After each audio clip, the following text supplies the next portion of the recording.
For notes today, we're going to start first by updating our booklet and adding in perimeter. So we've already talked about perimeter several days in class, but let's go ahead and fill it in here. So perimeter is everything on the outside of the shape. So it's everything on the outside, everything on the outside of the shape. And so in order to find the perimeter, all we have to do is add the outside side lengths.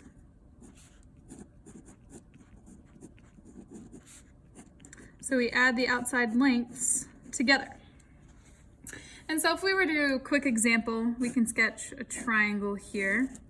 I'm going to make it a right triangle. We're going to make this 3, 4, and 5. Well, to find the perimeter, all we have to do is add up everything on the outside, so all those lengths. So 3 plus 4 plus 5. So then our perimeter would be 12. And since we don't have anything on here like centimeters or inches, we use the word units. So the perimeter is 12 units. All right, now let's go to your module book. We are going to be on page 31 today. All right, so you're given this shape here, and what we're gonna do is we're gonna complete this table underneath it using the diagram. And so just so we're all on the same page, where the lines are intersecting are the points. So like this one right here is point B. This one right here is point I. Over here, C, D, so you can see the different intersections. All right, what we're gonna do is we're going to identify the points in the line segment, so they're coordinate points. Then we're gonna find the distance between those two, and then we're gonna show why it works to get that distance. So the way we're gonna do this is, since B came first, we're gonna put that point first. So let's find its coordinates. So here's the y-axis, here's the x-axis. So we're gonna start at the origin and we're gonna count. So we have to go left 2 and then up 3. So that's gonna be at -2, positive 3. Then for point I, starting at the origin, we count left 2, so that's -2. Well, then we don't go up or down at all, so that means it's at 0. So -2, 0. Now let's find the distance. So we could count 1, 2, 3. So it has a distance of 3 units. All right, now let's talk about how we prove it.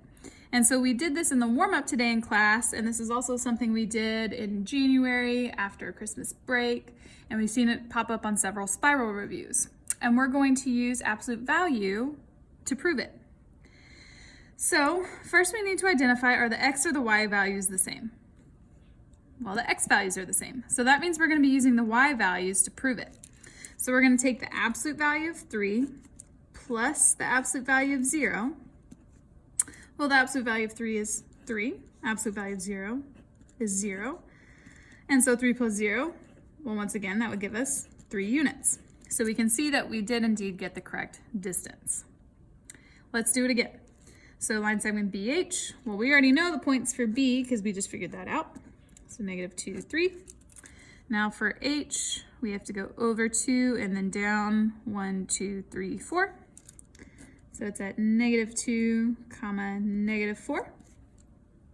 Well, now we can count that distance.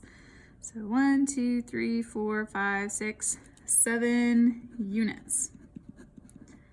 Now let's prove it with those absolute value. So do we have the same x or the same y? Well, we have the same x, so I'm going to look at the y values. So we're going to take the absolute value of 3. Now this is how we remember to figure out if we're adding or subtracting. So first off, is B and H in the same quadrant or different quadrants? Okay, they're in different quadrants because B is in quadrant 2, H is in quadrant 3. So since they're in different quadrants, we're going to add their absolute values together. So it's the absolute value of 3 plus the absolute value of -4. And so then we would get 3 plus 4, which once again shows that that distance is 7 units. All right, what I want you to do is complete the rest of this table. In class, we did this with a partner, so I want you to complete the rest of it and then check the key that's on Google Classroom before continuing on with notes. Okay, so now I want you to flip over to page 35.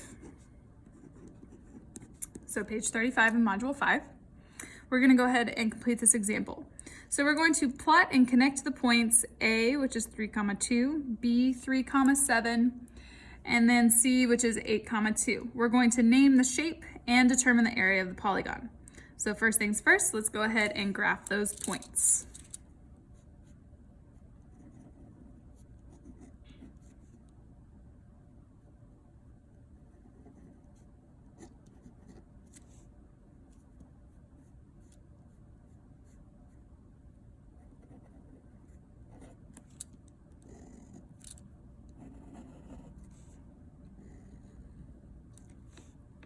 Okay, so we have our points plotted and we connected them. So what shape do you see? Okay, well obviously you see a triangle, but more specifically, we see a right triangle. A right triangle. And where would that right angle be at? It's at the corner near point A. And just as a little review, this is a vocab word we haven't covered yet, but you have seen it before. What do you call it whenever two lines intersect at a 90-degree angle? It's not parallel, it's the other one that starts with a P. That's perpendicular. So you can see these two line segments are perpendicular to each other because they form a 90-degree angle. All right, so we have named the shape. Now let's find the area of the polygon. So we just practiced finding the distance between points, so that's what we're gonna do. So since we need the area, remember that our area formula is base times height divided by 2. So we need to identify the base and the height. Well, if we go up here on our triangle, we can count 1, 2, 3, 4, 5. So we can see that base length of 5. And then the height, 1, 2, 3, 4, 5. So both the base and height are equal to 5. So let's plug it in. So we have 5 times 5 divided by 2. So we have 25 over 2, and whenever we divide, we would get 12.5 or 12.5, and then units squared, since we are talking about area. All right, now I want you to flip over, and what we're gonna do is we are going to take example 3, so these points right here, and we are going to plot it down here on this exercise page. So it's on the right side. We're gonna talk about number 5 in a second. So you're gonna graph them down here. So go ahead and plot those points. So K, L, M, and N.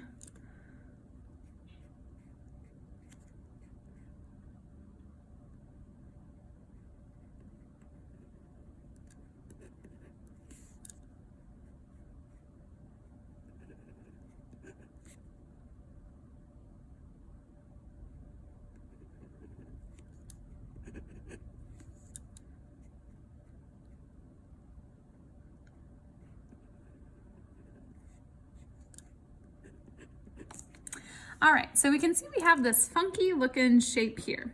And so let's go ahead and connect them. So we're gonna go in the order that we plotted them. So K to L, and then L to M, M to N, and then K to N. All right, so it says give the best name. Well, how many sides does the shape have? 1, 2, 3, 4. Are any sides parallel? No, because they all intersect at some point. So the best name we can say is that it is a quadrilateral. All right, so it's a quadrilateral. Now we need to find the area of this quadrilateral. So let's think about how we can break this down into shapes that we know. Well, you probably see here that we can form it into some triangles. So what I'm gonna do is I'm going to extend this right here. So I can see I have a triangle here, and then I have a triangle down here. All right, so let's focus on this first triangle here. So let's figure out our base and our height. Remember, we need base times height and then dividing by 2. Well, for the height on this triangle, we're going to drop it straight down from L because then we can form that 90-degree angle with the base.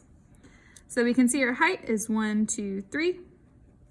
And then our base length goes all the way across. So that's 1, 2, 3, 4, 5, 6. So plug it in. 3 times 6 divided by 2. So 18 divided by 2. So our area is equal to 9 units squared for just one of the triangles. Now we're going to look at this other smaller triangle here. And so if we were to think about it, we can rotate it upside down and we would see that we could drop the height over here on the outside, which means that we would need to extend it over here so we can figure out what our base is. So our height here is 2. Remember, we're only finding the area of this triangle, so that means the base length is also 2. So the area would be 2 times 2 divided by 2. So that means it would be 2 units squared. So now for the total area, all we have to do is add them up. So the total area, 9 plus 2, would be 11 units squared. All right, last one that we're going to do for an example is number 5. So you're given 2 of the coordinates of a rectangle, and so we're given A and B. So let's go ahead and plot those.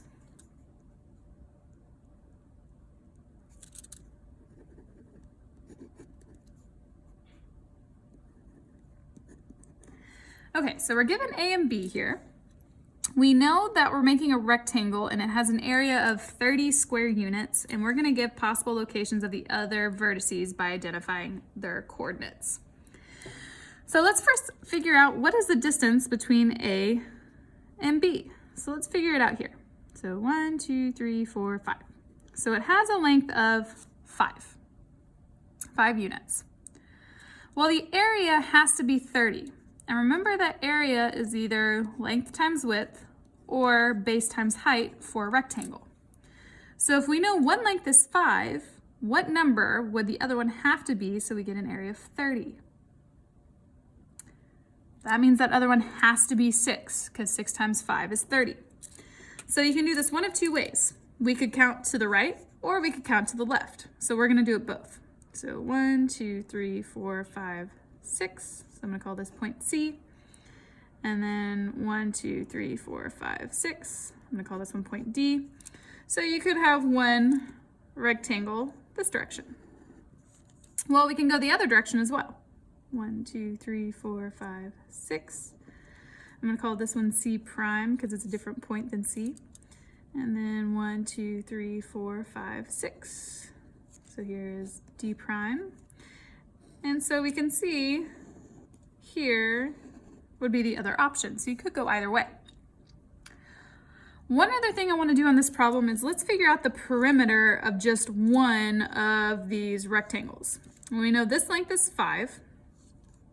This one is 6, so that means this one has to be 5 and this one has to be 6.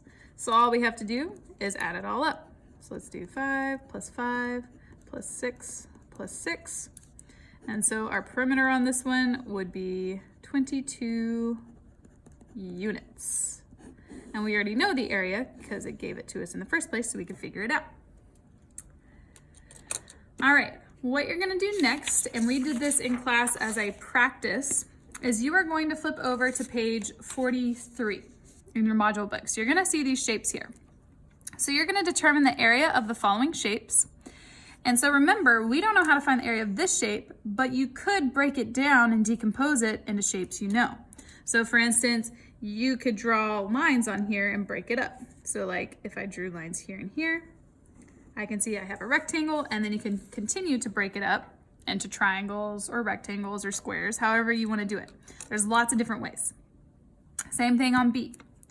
So I want you to try both of those, find the area, don't forget to label your answer.